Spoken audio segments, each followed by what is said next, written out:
But I would advise Ombudsman Remulla, if you are listening, you work. Stop conducting press conferences almost every day. I am now the flavor of the month. And the flavor of the month before was flood control projects, ghost projects. Nakalimutan na natin yon.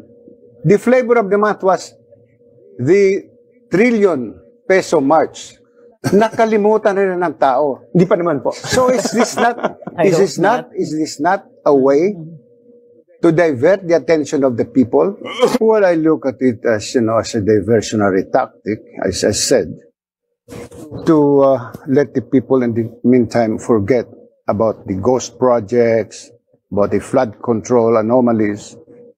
So divert it to the secret decision, which there is no secret decision. The secret decision is just, yung bukang bibig lang ni Ombudsman Remulla. But I would advise Ombudsman Remulla, if you are listening, you work. Stop conducting press conferences almost every day, because you will never know what is really happening in the office of the Ombudsman. Biro mo, hindi mo alam ang proseso sa isang kaso. Hindi mo alam kung bakit nagkaroon. I do not blame Justice Carpio Morales na hindi niya alam yung motion for reconsideration. Why? Once a motion for reconsideration is filed, the Ombudsman is not informed.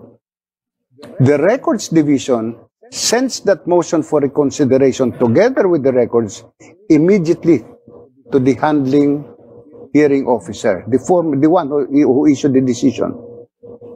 Unless the hearing officer, his or her director, and his or her assistant ombudsman will tell the ombudsman, doon lang malalaman ng ombudsman. In my case, there are a lot of times when reporters would ask me, Justice, what happened to the motion for reconsideration filed Mr. X? Mayroon ba? So hahanapin ko yung kaso, I will ask them.